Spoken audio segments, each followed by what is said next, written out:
Hold on, let me get some Dr. Pepper first.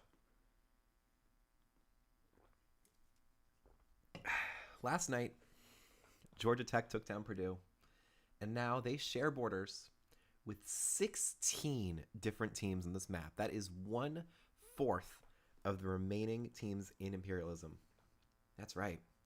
We've entered March Madness territory. Only 64 teams remain on this very large map, and we are going to get down to 63 today. So let's shuffle this wheel and move right along. On episode 71 of College Football 25 Season-Long Imperialism, the next team is...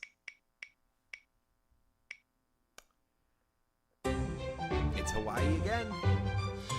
Somehow I don't think they're going to play, but let's see. Let's just humor them and see if they actually border a team this time. They've got UCLA to the north, San Diego State, Utah State, Missouri over here, and then UTSA on this side. That's Oklahoma State, isn't it? That is Oklahoma State. And we'll say that they border UTSA as well, just to try and up the chances of Hawaii actually playing when we spin this arrow. So let's spin it and find out where they're going.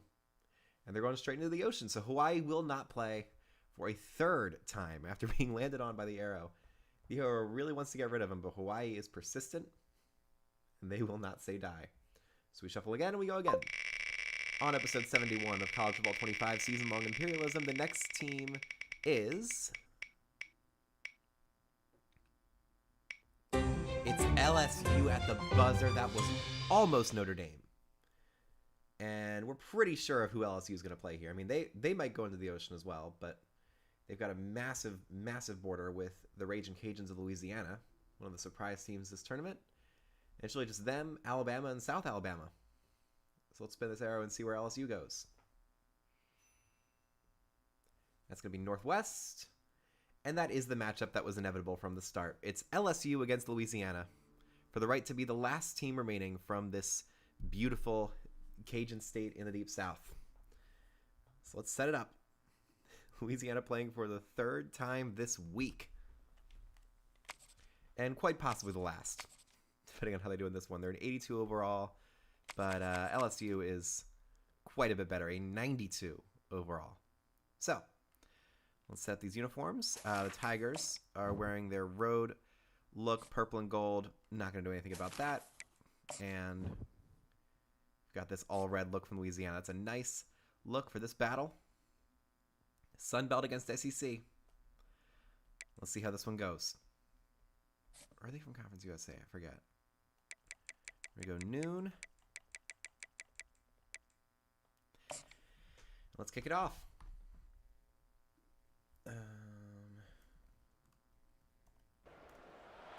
This is the third game for Louisiana. And it's also the third game for LSU. It's our second straight matchup with two teams that have already won multiple games. We're really starting to trim down all the teams that have kind of defined the map so far as we really get some massive territories as these teams start to pick off everybody around them. LSU against Louisiana. I think I know how this one's going to go, but I have been taught over many upsets to not really predict matchups before they actually happen. So let's pull up these rosters. We got LSU as the road team and Louisiana as the home team.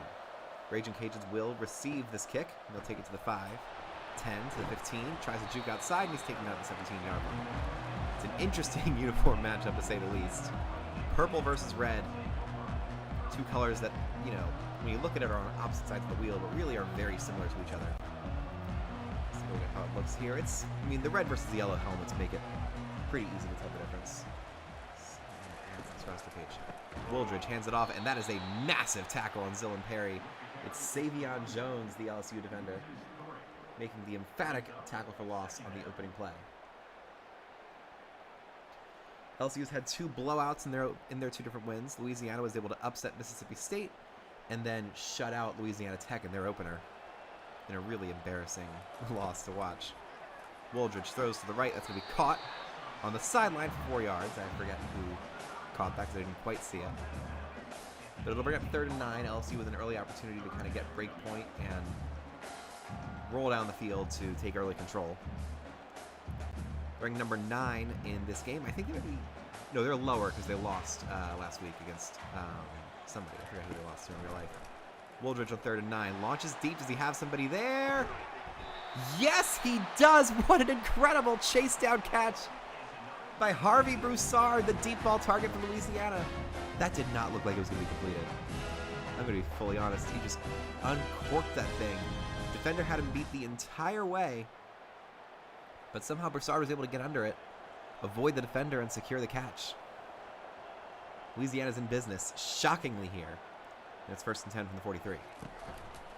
Another run to Perry. Perry tries to get outside to the 40. 35 to the 30. He's still going 25. And he is taken down after an 18-yard run. Zillin Perry with a fantastic play. I'm just trying to memorize their names because, again, this is the 3rd time in like 4 episodes that Louisiana has played. They're looking to make a rapid expansion and try and take a lot of land in the South. They've already beaten one SEC team. Who's to say they won't beat another? Wooldridge with Broussard and press coverage at the top of your screen. He hands it off to Perry again, and Perry's going to pick up about 5 yards. And LSU is in a state of shock right now. They don't really know how to respond to the fact that Louisiana is playing them evenly. Home field advantage probably helping a little bit with that, but not much. Wooldridge in the gun on 2nd and 5. He's going to hand off Perry with a beautiful head of steam. Picking up 3 more yards, making it 3rd and 2. Now the big question is, do they try and run against this stacked LSU defensive line on 3rd and 2? Or do they look for a play action and hope that Wooldridge can trick them a little bit and find an open short receiver? That's usually the best way to convert on 3rd and short, especially when you're an underdog. Wooldridge, Perry. No, it's not Perry. It's the backup, number 20, who uses that backup energy to prove he should get more carries. That's Draylon Washington, his first carry of Imperialism, getting the first down up to the 11.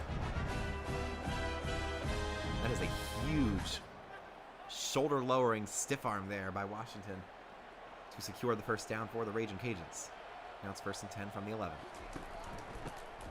Perry, 10, 5. Can he get to the end zone? No, but he gets all the way up to the 2-yard line. Somehow their run game has been excellent today. Besides the 1 tackle for loss. Bit of an injury there on number 2 for LSU, who was able to make the stop, but hurt his shoulder a little bit doing so. It's Jordan Gilbert. And now it's 2nd and 1. Wooldridge in the pistol from the 2-yard line. Fakes it to Perry, throws to the left. Touchdown, Ragin Cajuns. Caden Jensen, the tight end, catches the easy RPO pass and falls into the end zone, and Louisiana has taken a shocking 7-0 lead here. They scored 41 points against Mississippi State. Some of those were defensive, but every point counts. So Louisiana could not afford to sit on their laurels and just wait for Louisiana to capitulate. They have to play their best football, like they did against both Tulane and Southern Miss.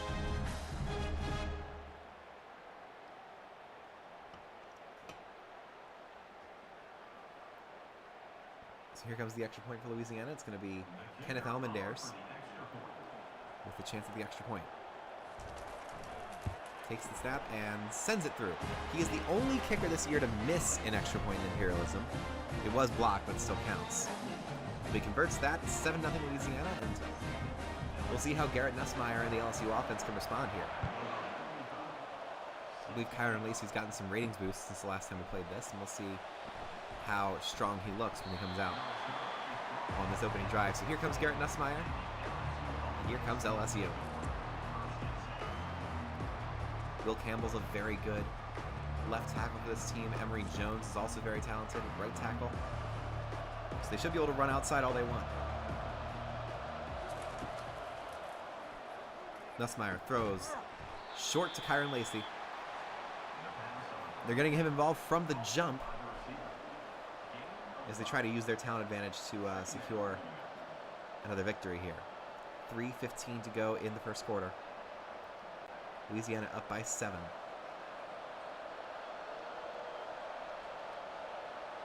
Nussmeier the shotgun with Josh Williams next to him.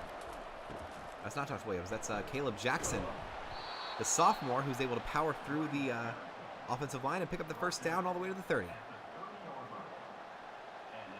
LSU looking a little bit better now. It's a good run. Nobody from Louisiana wanted to tackle him very much. That sets up another first down. I don't know where Josh Williams is. This is their starter, a very good running back, but he's not starting here. Nussmeier throws short, caught. Lacey, that's going to be another first down. Breaks a couple tackles and gets to the 46. They don't look like they're going to be slowed down all that much. So this could be an old-fashioned Southern barn burner here.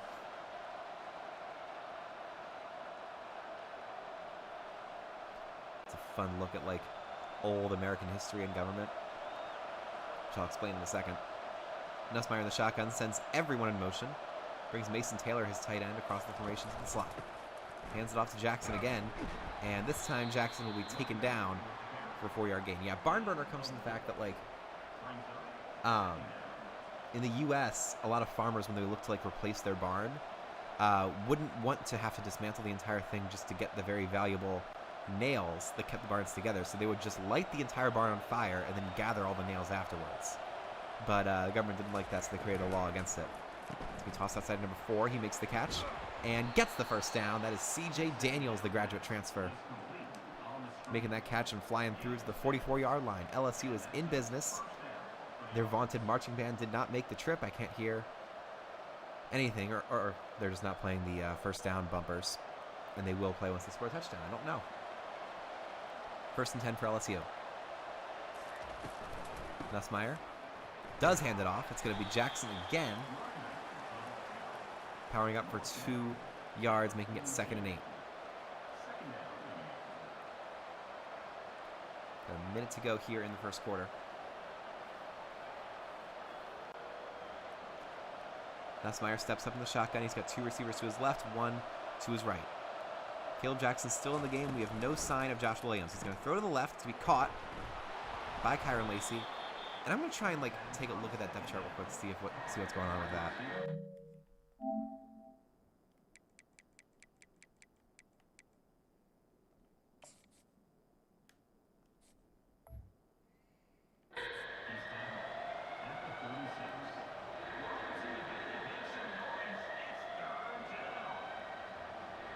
And now the play clock's not running. It's going to be 3rd and 3. We're going to watch this play happen, and then I'm going to try and see if I can get Josh Williams in the game, because I know he's on the depth chart. Jackson is able to get the first down. And now we're just going to...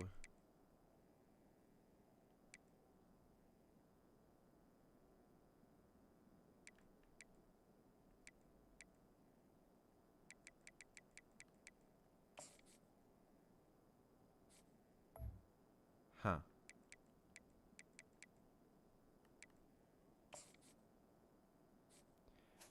Okay, so I can't do any coaching. Okay, maybe now I can. There we go.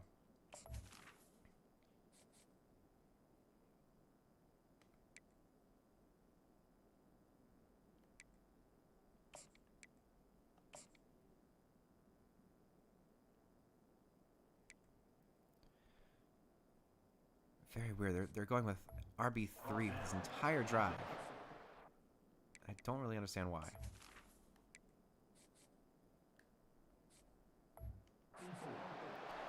We're going to run one play real quick. Let's just go with simplest thing we can. Josh Williams is still not in this game.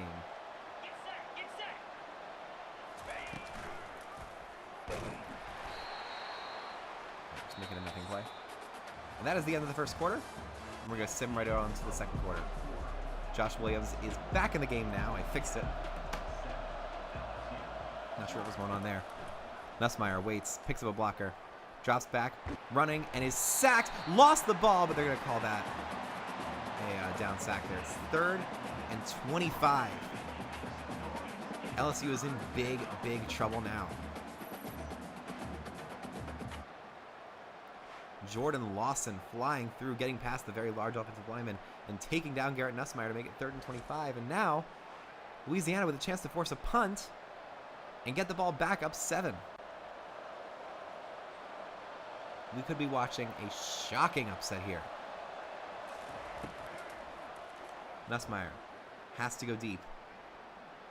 He's going to take it himself and only pick up 5 yards.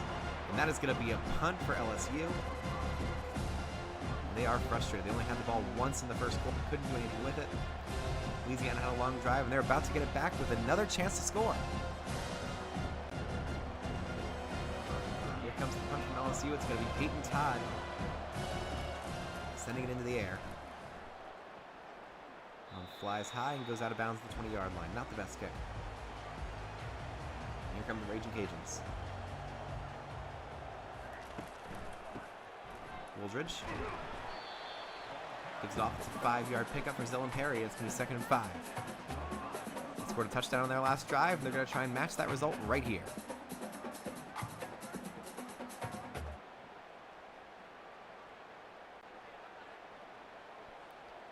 Second and 5 now.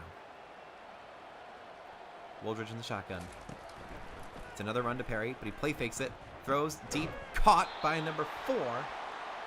That's another first down for Louisiana. Jacob Bernard with the big time catch, getting open for just long enough for Wooldridge to find him. And we're really seeing the emergence of a couple different Cinderellas across the map. You got Louisiana here, you have Utah State out west, you have Georgia Tech, who's taking down opponents left and right, and then Old Dominion. There's run to Perry. He's got a lot of space, and he picks up 8 yards to make it 2nd and 2.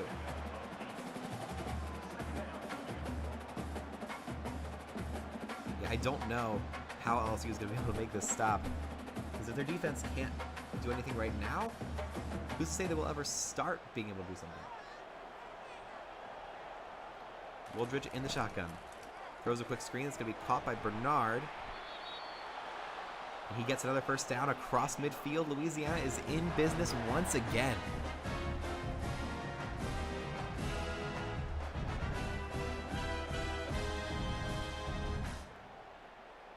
It's a very good fight song. It's got a lot of punch to it, a lot of spice.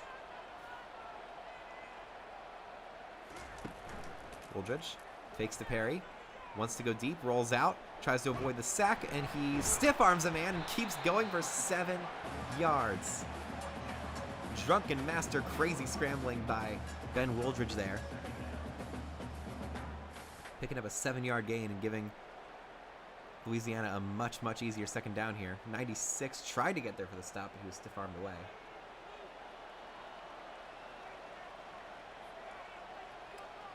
Here we go.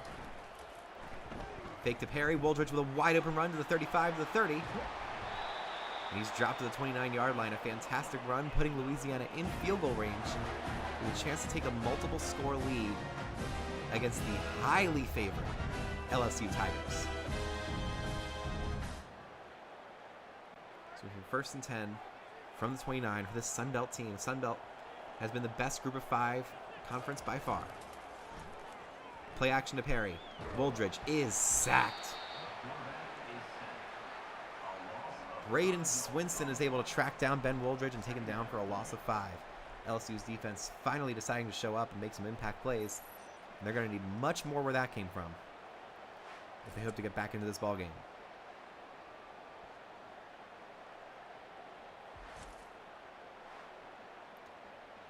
So here is 2nd and 15 for Louisiana. 3 minutes to go in the second quarter. They are more than content to run as much clock as they want.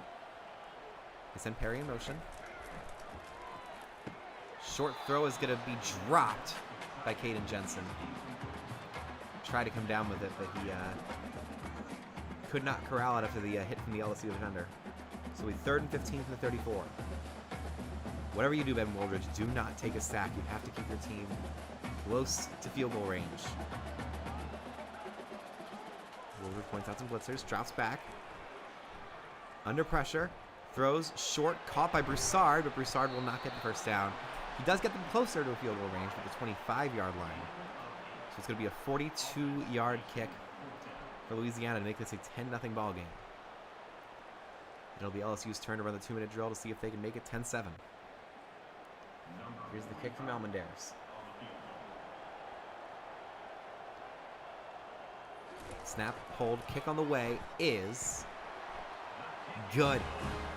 Sends it straight down the middle, and Kenneth Almendares has another made field goal to his name. He's been an incredibly effective kicker so far.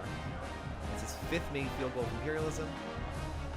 Has 22 total points, which ties him for 5th among all kickers in this tournament. As Louisiana looks to survive and advance and just keep moving forward in this tournament. Kenneth Almendaire sends the kick deep. Louisiana State University will look to return here to the 5, 10 to the 15. Tries to cut back and is only able to get to the 18-yard line. So here is Garrett Nussmeier. 4 wide receivers out. They're looking to score quickly here and get this game back under control. It's a run to Josh Williams. He is going to try and shift to the left, but Louisiana is able to cage him in on the outside. They don't let him get out to the edge. 2nd and 6 now for the Ragin Cajuns. That'll be the 2-minute timeout. We're going to jump right back into this if we can, but I don't think we can skip that. Again, this is a understated stadium with some fun little architectural touches. You can see some of the university buildings on the outside there. 2nd and 6 now. Nussmeier in the empty set, throws quickly, caught by Caden Jackson, the backup running back. Caleb Jackson, sorry, I got that name wrong. He picks up for a first down to the 31-yard line, and they are going to let some more clock run off here. They have all 3 timeouts, so they have the ability to stop the clock a whole bunch as they look to matriculate down the field.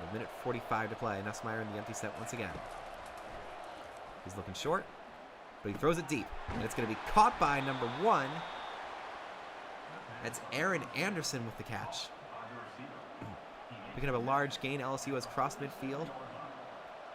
They will look to keep this moving and get their first points of the ball game with about 90 seconds to go here.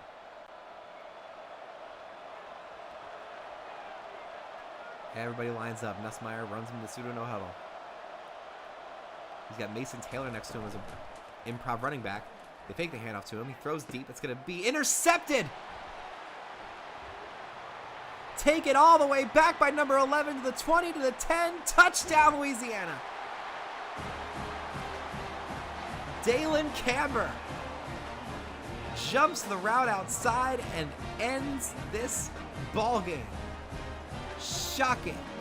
Stunning. I cannot believe this happened. They looked horrible against Louisiana Tech. They turned it on against Mississippi State, and now they're going to eliminate one of the strongest remaining teams in the tournament. Oh man, CJ Daniels couldn't believe it. He just toppled to the ground as LSU will take full control of this game. Let's just put this in Super Sim if we can. We're just going to have to switch it over to Louisiana here. Yeah, this is insane. We're just going to jump ahead to the next quarter. LSU does score a touchdown late, but we're going to keep skipping here. Start with the ball and don't get anything. 24-7, they get the touchdown, and that is going to wrap it up.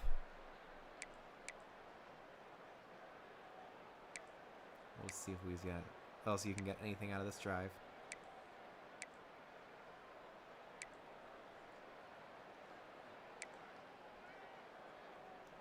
They do score. So we're just going to hop back in here for the onside kick.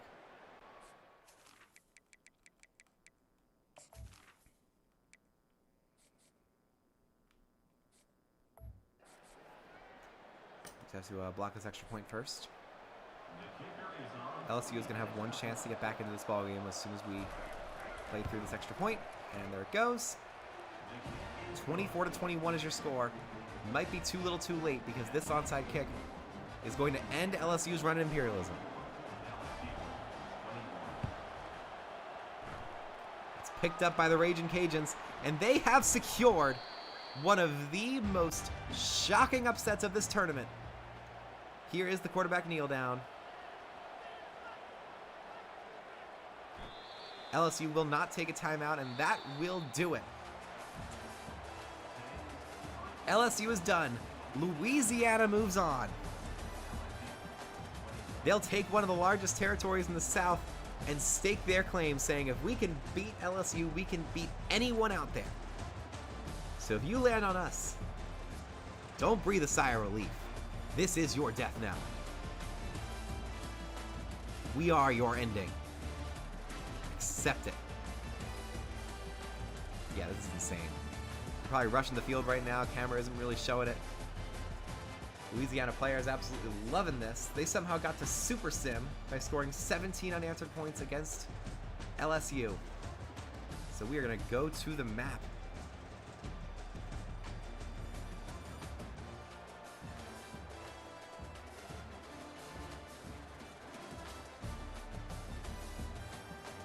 Go. LSU. You got a big name, you got a big budget, a bunch of big players. But you don't have a big heart. And that's what Louisiana used to beat you. So bye-bye.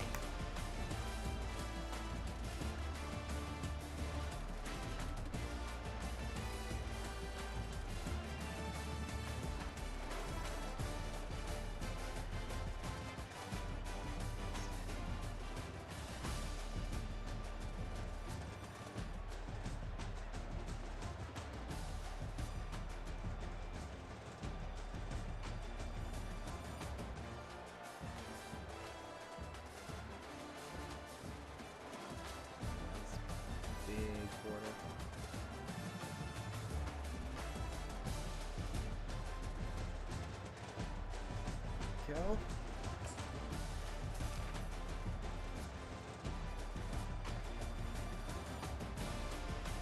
This logo way larger here.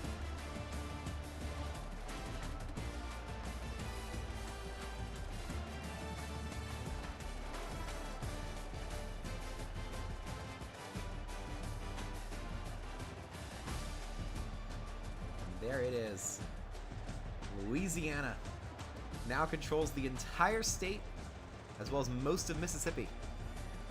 How will this tournament end? LSU is gone, and the SEC Invitational I was talking about has been taken over by the Ragin Cajuns. They've dropped 2 SEC opponents in like, what, 4 episodes? 3 episodes? Truly unbelievable. We will see y'all tomorrow for another episode. We're going to do another one on Veterans Day. It's been a bonkers tournament, and I cannot wait to see how it ends. Bye-bye.